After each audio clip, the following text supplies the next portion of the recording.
오늘 같이 나누실 말씀은 로마서 8장 12절부터 25절까지 말씀입니다. 로마서 8장 12절부터 25절까지 말씀입니다. 교독하겠습니다. 그러므로 형제들아, 우리가 빚진 자로 돼 육신에게 져서 육신대로 살 것이 아니니라. 너희가 육신대로 살면 반드시 죽을 것이로되 영으로서 몸의 행실을 죽이면 살리니. 무릇 하나님의 영으로 인도함을 받는 사람은 곧 하나님의 아들이라. 너희는 다시 무서워하는 종의 영을 하지 아니하고 양자의 영을 받았으므로 우리가 아빠 아버지라고 부르시니.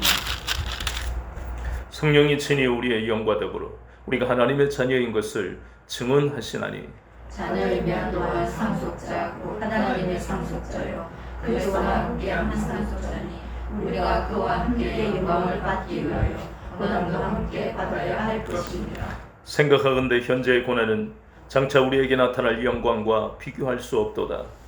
우리의 고난은 하나님의 아들들이 나타나는 것이니 피조물이 허무한데 굴복하는 것은 자기 뜻이 아니요 오직 굴복하게 하시는 이로 말미암음이라.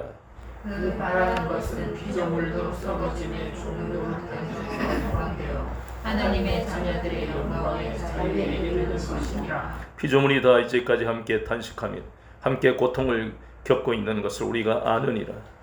뿐 아니라 또한 우리도 성령의 처음 기준 열매를 받은 우리까지도 서로 탄식하여 양자될 것 곧 우리 몸의 영향을 기다리느니라. 우리가 소망으로 구원을 얻었음에 보이는 소망이 소망이 아니니 보는 것을 누가 바라리요? 만일 우리가 보지 못하는 것을 바라며 참음으로 기다릴지니라. 아멘.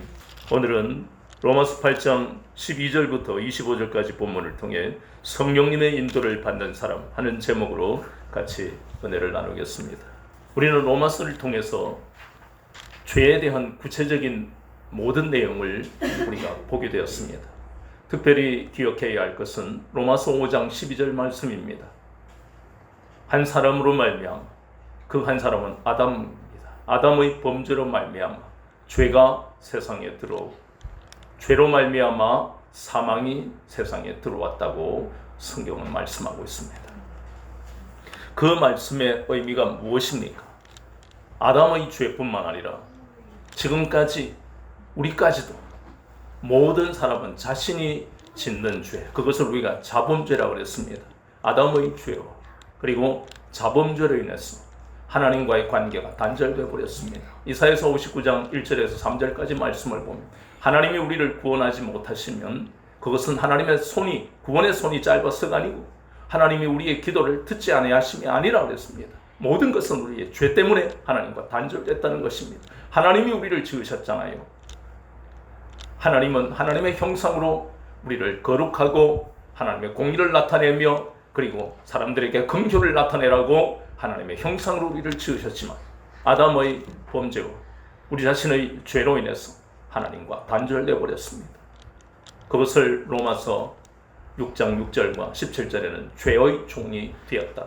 요한복음 8장 44절에는 마귀의 종이 되었다고 성경은 말씀합니다. 또 로마서 8장을 우리가 보니까 이런 용어면 우리는 구원받고 은혜 받는 데는 충분하지만 그러나 로마서라는 특별한 성경을 읽기 위해서는 나오는 구절 하나하나의 의미를 정확하게 알고 있어야만 됩니다. 왜냐하면 로마서는 믿는 모든 그리스도인들에게 교리가 되는 것입니다. 하나님을 정확하게 알고 깊이 있게 알고 그것이 능력이 되게 하는 성경이 66권 중에 바로 로마서라 하는 것입니다. 그래서 이렇게 마귀의 종이 되고 죄의 종이 된 것을 이제 로마서 8장에는 뭐라고 표현하고 있느냐 하면 오늘 읽었던 12절에 보니까 육신에게 져서 육신대로 사는 자를 로마서 8장 12절에 이렇게 하나님과 단절된 자를 육신에 져서 육신대로 사는 자라고 말씀하고 있습니다.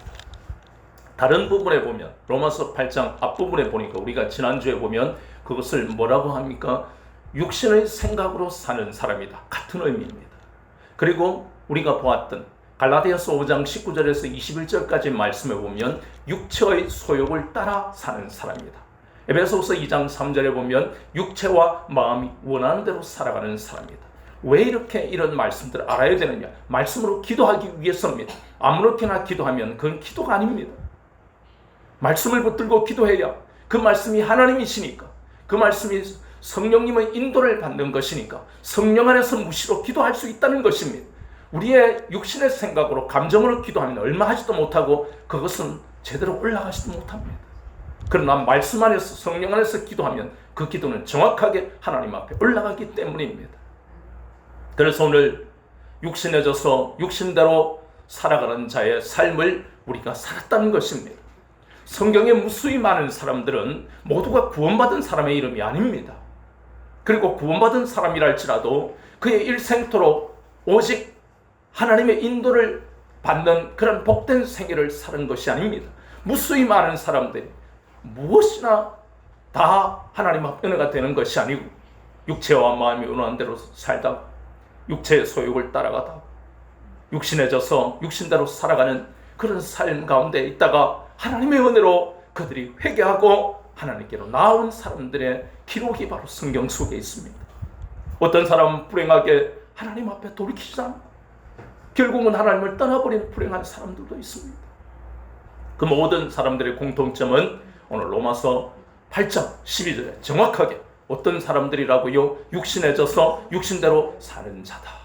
거기에서 돌이킨 사람들은 구원받았고 돌이키지 못한 사람은 성경에 기록은 되지 부끄러운 이름으로 남아있는 것입니다. 창세기 3장 6절을 보니까 최초의 사람 아담은 하나님 앞에 얼마나 놀라운 은혜를 받은지 모릅니다. 저는 가끔 그런 생각을 합니다. 내가 만약에 이런 아담과 같은 은혜를 받았다면 나는 잘할 자신이 있어. 에덴 동산같이 완벽한 곳을 주셨는데 저 아담 바보야? 그런데 말씀에 깊이 들어가면 얼마나 나 자신이 부끄러운지 몰라요. 왜냐하면 하루 24시간을 살면서 온전히 주님으로 충만해지는 삶을 못 사는 나 자신을 바라보면서 나도 아담을 정죄할 자격이 없구나.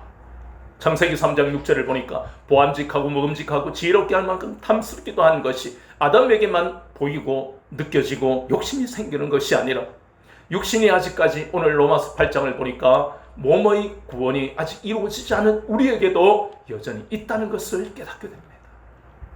창세기 4장 5절에서 8절까지 보면 자신의 동생이 하나님 앞에 드리는 그 제물을 하나님이 기뻐하시는 것을 보면 도전을 받아야 됩니다.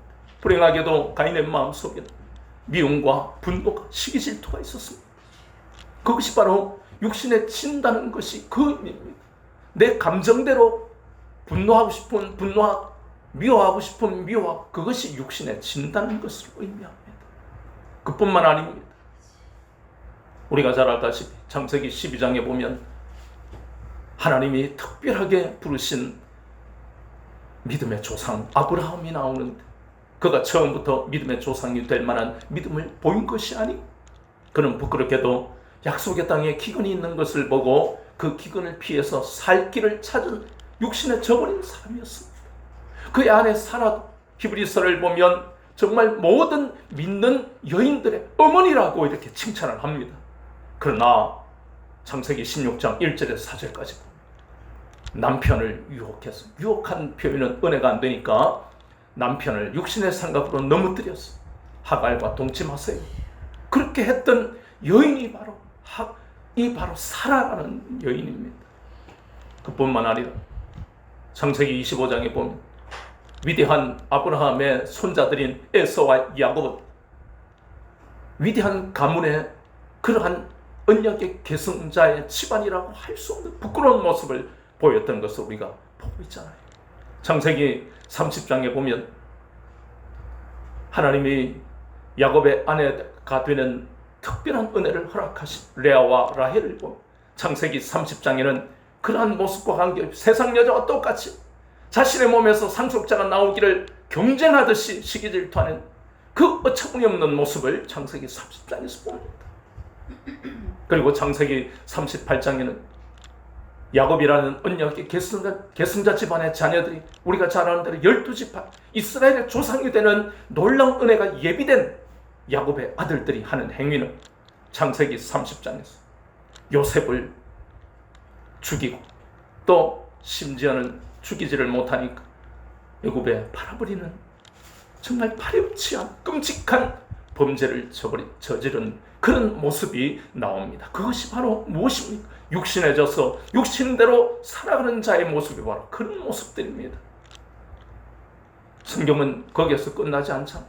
창세기만 해도 이런 모습이 나오는데 출애굽기에 가면 출애굽한 1세대 이스라엘 백성들이 얼마나 하나님의 은혜를 받았습니까? 그들이 노력하고 그들이 믿음을 지켰어가 아니라 전적인 하나님의 은혜로 430년 동안 노예로 살던 그 애굽에서 하나님이 그들을 종살이에서 해방시키셨잖아요. 그런데 출애굽기 16장 17장에 보면 육신에 져서 육신대로 살아가는 끊임없는 원망과 불평과 하나님을 대적하는 그런 죄를 짓는 모습을 보이고 있는 것이 출애굽기 16장 17장입니다. 레위기서에 보면 하나님이 맨 먼저 아론을 대제사장의 영광과 특권을 허락하신 그 집안의 아들들인 나답과 아비후가 하나님의 율법으로 번제단의 불을 사용해라고 하셨는데도 불구하고 다른 불을 쓰고 이 간이 큰 건지 이런 행위가 도무지 나는 이해가 안 되지만 그것이 바로 뭐예요? 교만이다. 무지해서 그런 게 아니에요. 교만하니까. 우리 아버지가 말이지 대제사장이야. 초대 대제사장. 앞으로 아론 집안에서만 대제사장이 나오는 거예요. 자신이 가진 그 권력, 아버지의 권력, 자신까지도 그러한 것이 하나님의 은혜라는 것을 망각해버려요. 그런 것이 우리의 삶의 자리에 얼마나 많은지 모르고 결국 죽었잖아요. 육신에 져서 육신을 따라 살아가니까. 그뿐만 아니라 룻기 1장에 보면 참으로 베들레헴이라는 앞으로 다윗이 태어날 것이고 그리고 메시아가 오실 그 떡집, 그 복을 받은 베들레헴에 기근이 왔어요. 기근은 구약에 보면 계속해서 고난의 상징으로 나타나잖아요. 그 기근이 왔을 때 많은 사람들은 고민하고 기도했을 겁니다. 분명히 하나님은 아브라함이 기근에 애굽에 내려간 그 실패를 통해 우리에게 교훈을 주신다 하는데 그것을 알았을 텐데 그 중에 그럼에도 불구하고 자신의 전 재산을 팔아 모압 땅으로 갔던 어리석은 한 가정을 룻기는 말씀하고 있잖아요. 욥기서에도 욥기 1장 2장에 보면 자신의 자녀와 모든 재산을 잃었고 자기까지도 머리에서 발끝까지 종기로 고통을 받는 그 욥의 모습이 나옵니다. 그런데 우리가 앞에서 보았던 인물들과 다른 것은 그는 육신에 져서 육신대로 사는 자가 아니었어요. 그러니 성경에 나오는 모든 인물들이 다 구원받은 게 아니라는 겁니다. 하나님께로 돌이키지 않으면 개인적으로 징계를 받고 그래도 돌이키지 않으면 결국은 우리가 잘 아는 대로 창세기 7장에 보이는 홍수 심판을 피할 수가 없는 거고 창세기 19장에 보이는 유황과 불의 심판을 피할 수가 없고 오늘날도 마찬가지라는 겁니다. 교회를 다닌다 할지라도 하나님은 이렇게 육신에 져서 육신대로 살아가면 우리에게 환난과 공고를 주시고 돌이키도 환난과 공고는 저주가 아닙니다. 우리가 잘못된 길을 걸어갔기 때문에 그래서 우리로 돌이키게 하시는 돌이키지 않으면 하나님의 정죄와 심판을 피할 수가 없다는 것입니다. 그것이 우리에게 깨닫게 하시는 하나님의 뜻입니다. 그런데 20절 이하에 보면 참 생소하면서도 이해하기 어려운 말씀이 나오는데 피조물이라 하는 것에 대해서 다루는 참 특이한 본문이 로마서 8장 20절부터 나옵니다. 여기는 이 피조물에 대한 이해를 쉽게 하기 위해서는 우리가 창세기 말씀을 한번 봐야 된다는 겁니다. 창세기 3장 17절에 보면 아담과 하와의 범죄로 인해서 땅도 어떻게 했어요? 저주를 받았습니다. 땅이 뭔 잘못했습니까? 땅에 동물과 식물이 뭘 잘못한 게 있어요? 아닙니다. 땅과 땅에 있는 동물과 식물이 인간의 말을 한다면 에이 재수없어. 아담이 죄를 지어 왜 우리가 그런 저주를 받아야 돼? 얼마나 인간을 원망했겠습니까? 그런데 무서운 것은 하나님이 땅을 어떤 이유든 간에 땅을 저주하셨습니다. 그 말씀을 기억해야 로마서 8장에 이 피조물에 관한 말씀을 이해할 수 있습니다. 그러면서 오늘 뭐라고 말씀하시느냐 하면 20절에 피조물이 허무한 데 굴복하는 것, 이것은 자기들의 뜻이 아니라고 했습니다. 하나님이 허무한 데 굴복하게 하셨습니다. 좀 더 쉽게 말하면 허무한 데 굴복한 게 무엇이냐, 이 말은 우리가 인본주의에서 생물 시간에 배운 것이 자연계는 무엇이 있다고요? 먹이사슬이 있다, 약육강식이다. 그걸 왜 그렇게 배웠어요? 저절로 그렇게 진화한 줄 알았어요. 근데 로마서 8장 20절을 보면 허무한 데 굴복한다는 것은 이사야서 말씀에 토끼와 사자가 같이 풀을 뜯어먹고 살았는데 그것이 깨어졌다는 것입니다. 저주를 받았어. 그래서 더 이상 토끼는 사자의 친구가 아니라 토끼는 호랑이를 만나고 늑대를 만나면 평생 도망 다녀야 됩니다. 이것이 바로 허무한 데 굴복했다. 먹이사슬이라는 것이 만들어졌다. 잠자리는요, 얼마나 가을이 되면 멋져요. 잠자리 잡으러 다니고 또 매미가 울고 이러면 너무너무 좋아요. 근데 그 잠자리가 거미줄에 걸려있는 걸 보면 너무 불쌍한 거예요. 그러면서 어릴 때 기억은 뭐예요? 거미 저 나쁜 놈, 거미는 죽여야 돼. 근데 그것이 먹이사슬이라는 겁니다. 거미도 살아야 돼요. 거미가 있으면요, 유익한 점도 많아요. 이런 먹이사슬이, 이런 약육강식이 당연한 자연계라고 생각했던, 생태계라고 생각했던 그것이 바로 인본주의입니다. 그래서 우리가 하나님의 말씀을 모르면 인본주의로 살아가는 겁니다. 그런데 성경은 그 모든 것이 땅이 저주를 받았기 때문에 피조물이라는 것이 바로 다른 말로 자연을 의미하는 겁니다. 동식물을 의미하는 것입니다. 그것이 허무한데 굴복했다는 의미입니다. 거기에서 끝나는 것이 아닙니다. 21절에 그 바라는 것은 피조물도 썩어짐의 종로로 탄다. 또 말이 어렵습니다. 피조물들이 썩어짐의 종로로 탄다는 것이 바로 자연의 생태계가 파괴되었다는 것입니다. 자연 환경이 파괴되었다는 것입니다. 이 모든 것이 바로 창세기 3장 17절 하반절에 나오는 땅이 무엇을 받았기 때문에, 저주를 받았기 때문에 이렇게 된 것입니다. 그래서 이 모든 고통, 인간뿐만 아니라 피조물까지도 고통을 겪고, 그래서 19절에 피조물이 고대하는 바는 하나님의 아들들이 나타나는 것이니, 이 말씀이 왜 이 말씀이 나오느냐, 피조물이 고대하는 거예요. 먹이사슬과 약육강식에 얼마나 고통받겠어요. 토끼가 자식이 태어나면 그들만의 언어로 얘들아 뭐는 조심하고 뭐는 조심해라, 너희들 나타나면 뭐가 나타나면 도망가야 된다, 불이 나게 도망가야 된다, 얼마나 그것을 가르치겠어. 참새가 태어나면 새끼들에게 짹짹거리면 짹짹아 너희는 매가 나타나면 무조건 도망가라, 하늘을 높이 쳐다봐라, 날 때도 조심해라, 얼마나 그런 것을 가르치겠어요. 본능적으로 그들이 깨닫잖아요. 도망가야 된다는 것을. 이런 모든 것들이 그러니 결국은 고대한다 이 말이에요. 뭘 고대하는가? 이제 다시는 우리가 이런 허무한 데 굴복하고 피조물에 이렇게 우리가 종로로 타고 싶지 않아 하면서 참새가, 토끼가 그렇게 말하는 거예요. 그래서 그 방법은 바로 뭐냐? 하나님의 아들들이 나타나는 것이다. 이 말은 하나님의 아들들이 나타난다는 것은 또 우리가 풀어야 될 것이 23절 하반절에 우리 몸의 속량을 기다린다. 우리 몸의 속량, 완전한 구원, 우리의 영혼뿐만 아니라 이제 몸도 육체도 완전히 구원을 받는 것, 주님이 오실 때 완전히 구원받는 거예요. 그때에 이 피조물들도 그러한 구원의 영광을 그들이 누리게 된다. 다시는 토끼가 호랑이에게 사자에게 쫓기지 않아도 되는, 참새가 매에게 쫓기지 않아도 되는 그날이 올 것을 고대한다, 그 말씀이에요. 근데 그 모든 것은 어떻게 이루어지느냐? 앞에서 우리가 보았던 예수 그리스도의 속량으로 말미암는 것이다. 마태복음 20장 28절에 보니까 바로 거기에 대속물이라, 예수님이 우리 주에 대하여 대속물이 되셨어요. 희생제물이 되셨다는 것. 로마서 3장 24절에 그것이 바로 하나님의 오입니다.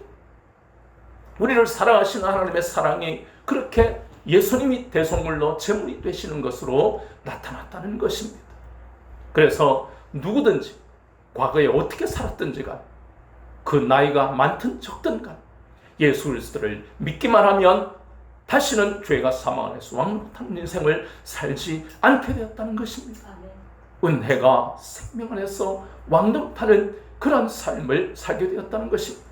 이제 우리는 영으로, 그것이 본문에 보니까 뭐라고 말씀합니까? 본문에 14절에 무릇 하나님의 영으로 인도함을 받는 사람은 곧 하나님의 아들이다.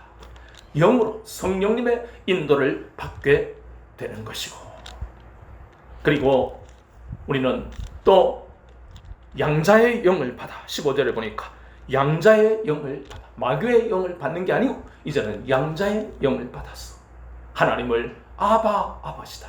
아바 하는 것은 아람어로 아빠를 의미하는데 아바 아버지다. 그러면서 히브리서 4장 16절에 나오는 말씀처럼 날마다 때를 따라 돕는 은혜를 받을 수 있는, 대제사장만 1년에 한 하루 들어갈 수 있는 그곳, 그 거룩한 곳, 얼마나 까다롭고 힘든 율례와 규범이 있는데도 불구하고 우리는 아무것도 물으시지 아니하고 은혜의 보좌 앞으로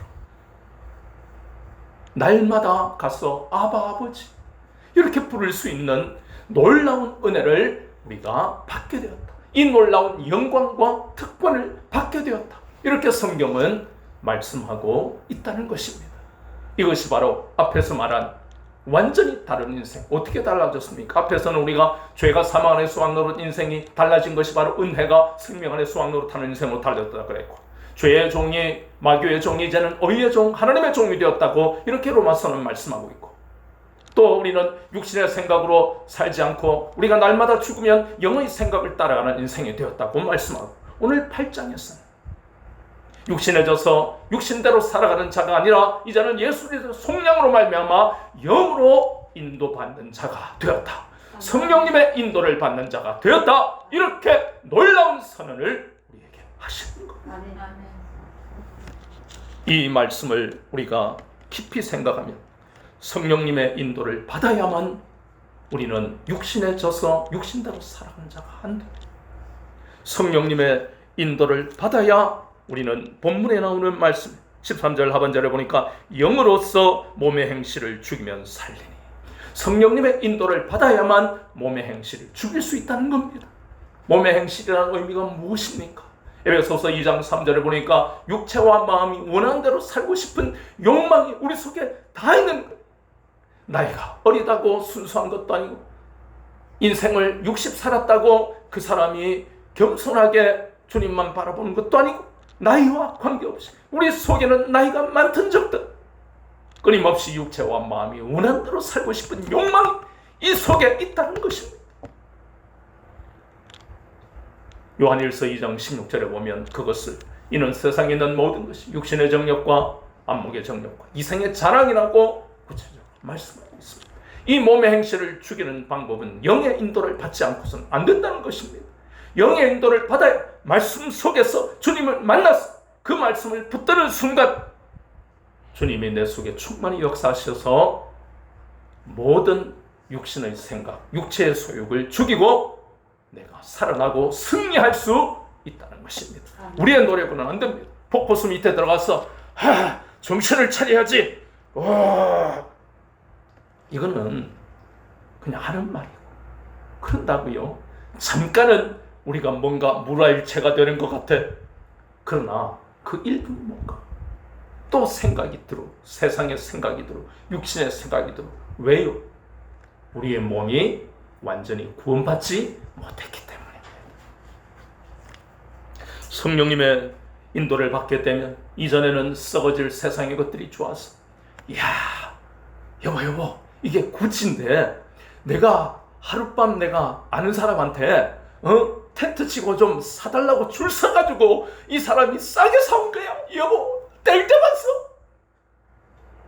그게 세상에서의 희망이고 남들이 부러워하는 삶입니다. 구찌한다고 구원 못 받는 건 아닙니다. 구찌 안 해도 구원받고 사도 구원받습니다. 그러나 구찌를 우리가 사지 말아야 할 이유, 한번 이 욕망에 사로잡힌 구찌에서 끝나는 게 아니기 때문에 그렇습니다. 세상의 것은 마약 같았어. 한 번 맞으면 나는 다음부터 이길 수 있어. 그게 아닙니다. 한 번 맞으면 그때부터는 세상의 노예가 되어버리게 만드는, 얼마나 무서운 건지 모릅니다. 욕망을 이길 수 있는 사람은 없습니다. 날마다 그래서 신앙의 좋은 습관을 만들어야만 이 세상의 욕망을 이길 수가 있다는 겁니다. 그래서 우리는 골로새서 3장 1절 말씀처럼 위의 것을 바라볼 수 있습니다.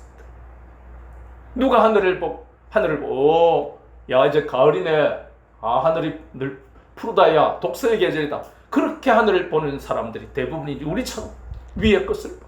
하나님 내가 너무 고통스러워, 나를 위로해 주세요. 세상의 모든 필요한 것은 너무 많아, 내가 부족한 게 너무 많아, 이러면서 하늘을 바라보고 우리는 차원이 다른 삶을 사는 거예요. 그러면 하나님이 그것을 아시고 희한한 방법으로, 오미한 방법으로 채우신단 말이에요. 그게 바로 위의 것을 바라본다는 뜻입니다. 성령님의 인도를 받아야 되는 이유가 바로 이런 것입니다. 성령님의 인도를 받으면 우리는 그리스도 안에 거할 수가 있습니다. 요한복음 15장 6절에 너희가 내 안에 있고 내 말이 너희 안에 있으면 무엇이든지 원하는 대로 구하라, 그리하면 이루리라. 성령님의 인도를 받지 않으면 우리는 그리스도 안에 있기가 힘듭니다. 우리 속에 날마다 세상의 문제 때문에 골치가 아파서 주님이 우리의 마음 문을 두드리고 누구야 문 열어라, 내가 들어갈, 주님 내 지금 밥반머리가 터질 것 같아요. 성령님의 인도를 받아야 되는 이유가 거기 있어요. 주님이 우리 속에 들어올 틈 없이 세상 문제로 바쁘니까 성령님의 인도를 받지 않으면 실패할 수밖에 없는 거예요. 성령님의 인도를 받으면 예수 그리스도 안에 거할 수 있고, 예수 그리스도 안에 거하면 지난 시간에 우리가 봤던, 우리는 뭘 안 받게 돼요? 정죄를 안 받게 되는 겁니다. 그럼 우리가 자유하게 되는 거예요. 누가 뭐라, 너 오늘 새벽기도 안 몸이 아파서 못 나왔어, 일부러 못 나왔으면 좀 그렇지만, 그러면 남들이 뭐라든 말든 난 자유로운 거예요. 매이지 않는 거예요. 너 이번에 뭐 안 했지? 내가 바쁘니까 다른 건 다 했는데 누가 뭐라든 말든 난 자유한 거예요. 매이지 않는다. 너그 집은 교회 다니는데 왜 이리 안 풀려? 하나님이 때가 되면 열어주셔. 자유한 거예요. 다른 사람의 말에 매이지 않는 거예요. 뭔가를 남들에게 증거로 보일 이유가 없잖아요. 반드시 하나님 열어주실 것이니까. 이것이 바로 예수 그리스도 안에서 성령님의 인도를 받은 사람들의 특징, 매이지 않는다는 것. 뿐만 아니라 우리는, 우리에게도 어려움이 옵니다. 그러나 어려움에 매이지 않고 어려움과 관계없이 우리는 성령님의 인도를 받으면 부유한 삶을 살 수 있다는 것입니다. 우리 노력으로 열심히 해야 되겠죠. 그러나 우리 노력으로는 부유한 삶을 살기가 힘듭니다. 왜냐하면 자본주의이기 때문에. 그러면 부유한 삶을 어떻게 살아갑니까? 출애굽기 17장 1절을 보니까 하나님은 이스라엘 백성들 어떻게 해요? 노정대로 인도하시더라. 노정이 어떤 건데요? 실패의 길, 멸망의 길, 좌절의 길, 고생의 길입니까? 아닙니다. 하나님은 노정대로라는 것은 생명의 길, 부유한 삶의 길로 우리를 인도하신다는 겁니다. 아무것도 없는 그 신광야, 양식을 비같이 내리게 하시고 마실 물이 없는 데서 반석을 쳐서 300만 명 가까운 사람이 마실 물이라면 도대체 몇 톤입니까? 그러한 부유한 삶을 살게 하시는 겁니다. 이 말씀을 믿는 자들에게 그 말씀대로 이루어지는 역사가 일어나는 것입니다. 성령님의 인도를 받아야 되는 것이 바로 여기서 끝이 아닙니다. 이후의 삶이 있잖아요. 우리는 천국에 가는 사람들 아닙니까? 그 이후의 삶에 우리는 영원한 영광을 누리는 삶을 살게 하십니다. 빌보 3장 21절, 예수님처럼 우리는 영광의 몸이 됩니다. 요한계시록 24장 1절에서 4절 말씀처럼 새하늘과 새 땅에 사는, 거기는 눈물도 더 이상 질병의 고통, 죽음도, 그러한 곳이 바로 우리 주님이 먼저 가서 예비해 놓고 계시잖아요. 이 모든 것이 바로 성령으로 인도받는 자의 삶이라는 것입니다. 이 놀라운 약속을 우리에게 하신 거예요. 그런데 로마서 8장 17절은 좀 넘어가고 18절만 보고 싶은데 17절을 보니까 그러나 뭐라 그랬습니까? 17절에 로마서 8장 17절을 한번 같이 읽어봅니다. 시작. 자녀이면 또한 상속자 곧 하나님의 상속 그리스도와 함께 한 상속자니 우리가 그와 함께 영광을 받기 위하여 무엇도 고난도 함께 받아야 할 것이니. 이거 좀 피하고 싶습니다. 그런데 우리는 알아야 됩니다. 구원은 값없이 우리 노력과 전혀 관계없이 우리에게 값없이 공짜로 주신 겁니다. 이 세상에는 공짜가 없어요. 그러나 이 놀라운 구원을 우리에게 값없이 주셨습니다. 여기에 하나님의 영광, 이 땅에서 노정대로 부유한 삶으로 생명의 길로 우리를 인도하신다 그랬어요. 이후에는 영원한 영광을 우리에게 주신다 그랬습니다. 그런데 그 영광들이, 이 땅의 영광과 이후의 영광들이 공짜가 아니라는 거예요. 그래서 고난을 받는 것은 고난을 받고 통과하는 사람에게만 이 영광이 주어진다. 그것이 성경의 말씀입니다. 그럼 고난 안 오는 것은 그 사람만 땡 잡은 겁니까? 아닙니다. 아직 안 왔다는 겁니다. 고난이 온 사람은 저주받은 겁니까? 아닙니다. 하나님의 영광을 이제 곧 받게 된다는 것입니다. 얼마나 놀라운 말씀인지요. 그래서 로마서 8장 17절의 말씀, 그것은 우리를 가슴 아프게 하는 그러한 우리를 짓누르는 말씀이 아니고, 고난이 왔다는 것은 곧 우리에게 영광이 나타난다는 것이고, 그리고 하나님이 그 고난의 때에도 이길 만한 그러한 힘을 우리에게 미리 연단하시고 그 놀라운 힘을 우리에게 부어주시고 있다는 것입니다. 고난을 이길 수 있도록. 그 고난은 마태복음 13장 21절에서 22절에 말씀하는데, 환난과 핍박이요 세상 염려요 물질의 유혹이라 예수님은 말씀하셨습니다. 창세기 12장에 기근을 만날 지 어찌 알았겠습니까? 아브라함은 고난을 겪었어요. 얼마나 고통스러웠겠습니까? 그런데도 아브라함은 그 여러 가지 고난의 가운데서 시행착오를 겪으면서 가장 큰 고난인 이삭을 하나님 앞에 번제로 드리는 그 고난을 이겨냈잖아요. 욥도 보세요. 아까 우리가 보았던 대로 머리에서 발끝까지 종기로 고통을 겪어서 기와 짬으로 긁어야 돼요. 자식도 다 잃어버리고 재산도 잃어버리고, 그런데도 그건 이겨냈잖아요. 고난을 통과했단 말입니다. 그래서 동방의 오인입니다. 통과해야 된다는 것이에요. 그러나 통과하지 못한 사람들을 보세요. 출애굽한 이스라엘 백성들은 그 고난이라는 하나님의 시험을 통과하지 못했습니다. 그래서 젖과 꿀이 흐르는 약속의 땅 가나안에 들어가지 못했습니다. 예수님은 예수를 믿는 자들이 반드시 통과하게 되고 승리하게 될 것을 예수님은 우리에게 상징적으로 말씀하는 것입니다. 마태복음 4장에 성령에 이끌려 마귀의 유혹을 받는 것이 예수님의 고난이었어요. 그런데 그것으로 끝나는 것입니까? 예수님의 공생애 3년 반 동안 내내 고난 가운데 사셨습니다. 한 번만 고난 받는 게 아니었어요. 그런데 예수님은 그 고난을 통과하셨습니다. 승리하셨습니다. 그래서 히브리서 2장 18절, 고난당한 자를 우리가 도우실 수 있다는 그 말씀의 뜻은 먼저 시험을 받았기 때문에 고난받는 우리를 능히 도우실 수 있다. 그 구체적인 어떻게 도우신다는 겁니까? 요한복음 16장 33절을 보면 너희들이 세상에서 이런 환난을 당한다. 그러나 담대하라, 내가 세상을 이겼다. 이게 답입니다. 우리가 고난을 통과할 수 있다는 것이고 통과하고 승리하게 된다는 것을 요한복음 16장 33절에 말씀하시고 히브리서 2장 18절에 말씀하시고 우리는 무조건 통과하게 되어 있습니다. 예수님을 따라가기만 하면 성령님의 인도를 받아야 되는 이유가 여기에 있습니다. 성령님의 인도를 받지 않으면 예수 그리스도 안에 거할 수 없기 때문에 출애굽한 이스라엘 백성처럼 우리는 고난을 통과하지 못하는 겁니다. 그러나 우리 모두는 성령님의 인도를 받아 고난을 통과하고 마침내 승리하게 된다는 것입니다. 아멘. 그러기 위해서는 우리에게 필요한 것이 있습니다. 그것은 바로 예수 그리스도 안에 거하는 것인데 그것은 성령의 인도를 받는 것이라고 했습니다. 그런데 또 하나가 있습니다. 또 하나라기보다도 성령님이 인도하신 따라 우리는 순종하면 되지만 우리 자신이 해야 할 일이 있습니다. 그것은 히브리서 3장에 보이는 대로 출애굽한 이스라엘 백성들이 왜 그 하나님의 시험, 고난을 통과하지 못했느냐? 바로 완고했기 때문에, 완고한 마음을 가졌기 때문에 그들은 통과하지 못하고 하나님의 안식에 들어갈 수 없었습니다. 예수님은 완고한 적이 없으십니다. 항상 하나님의 아버지의 뜻에 순종하셨습니다. 그래서 우리도 예수님처럼 이 고난을 통과하고 승리하기 위해서는 성령님의 인도를 받아야 되는데, 완고하면 성령님의 인도를 받겠습니까? 내 힘으로 신앙생활하고 내 멋대로 신앙생활하고 내가 좀 아는데, 내가 은혜 받았는데, 능력 받았는데, 이 사람들은 모두가 실패자가 될 확률이 100%입니다.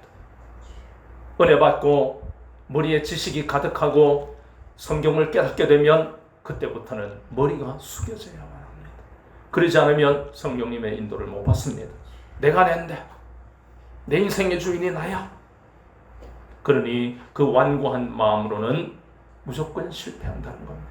완고한 마음을 버려야 성령님의 인도를 받게 됩니다. 그 완고한 마음을 버릴 수 있는 건 내 결심이 아닙니다. 예레미야서 23장 29절 하나님의 불같은 말씀이 나의 완고한 마음을 태우고 하나님의 방망이 같은 말씀이 반석 같은 돌짝박 같은 돌 같은 완고한 마음을 깨뜨릴 수 있다는 것입니다.